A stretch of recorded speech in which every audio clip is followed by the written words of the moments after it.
Miskin di sini itu umum. Miskin di sini bukan hanya miskin harta. Miskin yang sesungguhnya itu the real of pure man.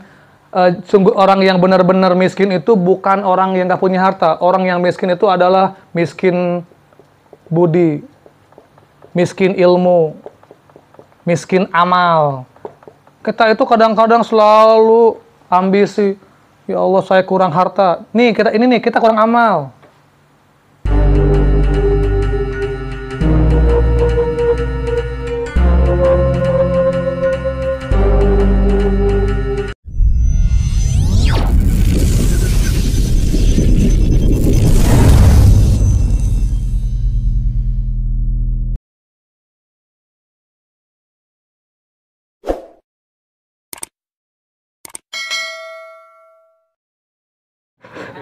Kandungan al-waqiah yang pertama itu adalah tentang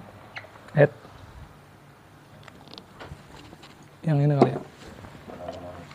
Yang pertama, mempersiapkan diri. Ini ya kandungannya.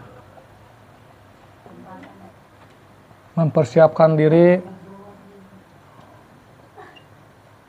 untuk kembali pada ilahi. Ya. Yang pertama itu kandungan dalam al-waqiah mempersiapkan diri untuk kembali pada ilahi, karena hari kiamat itu adalah hari kehancuran, Armageddon. Semuanya hancur, bumi hancur. Nah, kita persiapkan dari sekarang. Ini hikmahnya, kandungannya. Dari sekarang kita persiapkan, walaupun kita misalkan nggak sampai hari kiamat, tetap dari sekarang kita mempersiapkan diri. Tadinya kita masih suka banyak tidur, sekarang kurangi tidurnya. Tadinya masih suka banyak makan, sekarang kurangi makannya. Tadinya misalkan kita masih suka berbuat zina, sekarang tinggalkan zinahnya. Tadinya masih suka riba, kurangi ribanya. Tinggalkan ribanya, besok ulangi lagi. Jangan. Ya, harus tinggalkan. Yang punya pacar, tinggalin pacarnya ya. Yang masih muda-muda, langsung malam ini. Sayang, mohon maaf ya. Hari ini kita putus ya. Karena mau kembali kepada Allah. Mau bertobat. Maafin selama ini telah menyakitimu sayang. Selamat tinggal. Sama tobat ya. Udah putusin. Besoknya nyambung lagi. Gimana nih kalau tobat nyambung lagi. Tobatnya tobat sambel ya. Udah tinggalin. Karena mengganggu kerohanian kita. Yang kedua. Kandungan yang keduanya dalam al-waqiah adalah tentang 3 golongan di hari kiamat. 3 golongan di hari kiamat.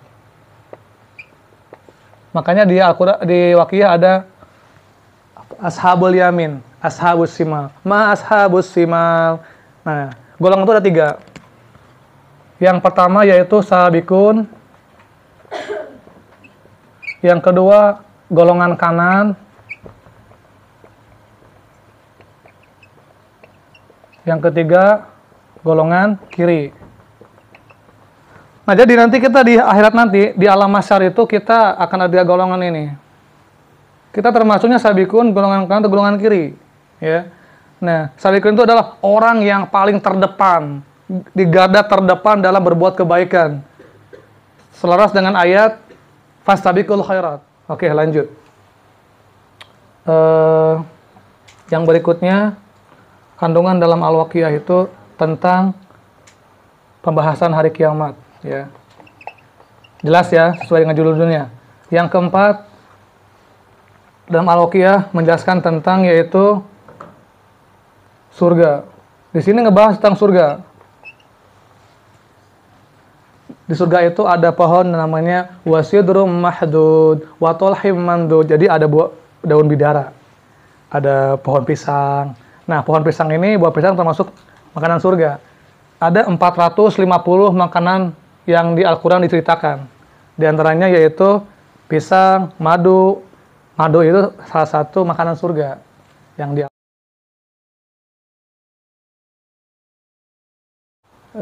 Terus selanjutnya, yang utama di sini tentang rezeki.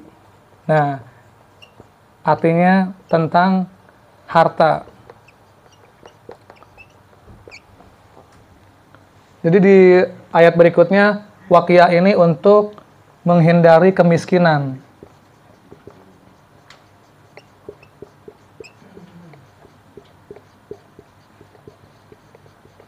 Disebutkan dalam sebuah hadis bahwasannya kata Rasulullah, man qara'a suratal waqiah fi kulli lailatin lam akibahu fakiron abadan. Itu. Jadi siapa yang suka membaca surat waqiah setiap malam, itu bahasanya Rasulullah kula lailatin. Fi kulli lailatin. Setiap malam. Maka lam yusibhu fakiron abadan. Kalau orang sering baca waqiah tiap malam tidak akan mengenai orang itu kefakiran selamanya. Miskin di sini itu umum. Miskin di sini bukan hanya miskin harta. Miskin yang sesungguhnya itu the real of pure man. Sungguh orang yang benar-benar miskin itu bukan orang yang gak punya harta. Orang yang miskin itu adalah miskin budi, miskin ilmu, miskin amal. Kita itu kadang-kadang selalu ambisi, ya Allah saya kurang harta. Kita kurang amal. Sibuk mencari uang, kurang duit, kurang amal kita itu. Ya, kurang amal. Makanya kita sibukkan nih, perbanyak amal kita. Selain berbanyak uang kita, perbanyak juga amal kita. Ya, kita kadang sebaliknya. Itu kalau ke Alfa, bawa yang si merah itu gampang dibuangnya. Di masjid ayah kotak amal 5.000 juga di pengen kembalian, ya Allah. Itu berat itu si merah itu kalau kotak amal di masjid bawa 5.000 itu pun diambil lagi jadi 2.000 kembalian. Masya Allah. Kenapa ya? Itu berat, padahal ini jelas kotak amal ini akan jelas akan nolong kita nanti hari kiamat. Itu kalau ke mall itu 2 juta juga nggak sayang dibuang-buang di situ. Padahal itu hanya untuk perut kita, buat kotoran kita. Tapi di amal ini, kan, kalau kepakai sedekah itu berat 1 juta, 10.000, 10.000. Tapi kalau ke mall 2 juta habis. Heran ya. Kalau buat sedekah ke Pak Kiai 50.000 itu kayak berat banget ya. Aduh, itu pun sebulan sekali. Tapi kalau untuk pacarnya habisin buat bininya, aduh Masya Allah. Nah, padahal itu jelas. Ini untuk nolong kita. Oke, lanjut. Ya. Jadi miskin di sini insya Allah kalau kita sering baca waqiah, maka kita insya Allah akan dihindarkan dari miskin budi, miskin ilmu, miskin amal insya Allah. Jadi kita akan kaya budi pekerti, kaya ilmu, kaya kebarokahan, kaya anugerah, kaya fadilah gitu. Oke, lanjut. Ya, apalagi yang berikutnya. Nah, waqiah itu ngebahas tentang Al-Quran. Jadi ngebahas tentang Al-Quran juga. Al-Quran itu seperti apa dijelaskan di sini. Pahamlah kalau yang itu ya. Yang berikutnya di waqiah juga disebutkan tentang pentingnya kita. Yang paling utama dari semua ini kandungan Al-Quran adalah tentang sakaratul maut. Disebutkan di sini.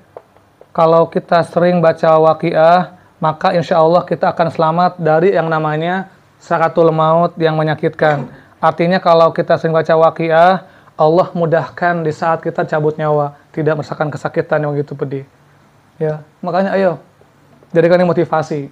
Jadi kalau orang yang baca waqiah di saat meninggalnya itu mudah, tidak sakit. Disebutkan orang yang cabut nyawa itu rasanya itu seperti ditusuk 100 pedang.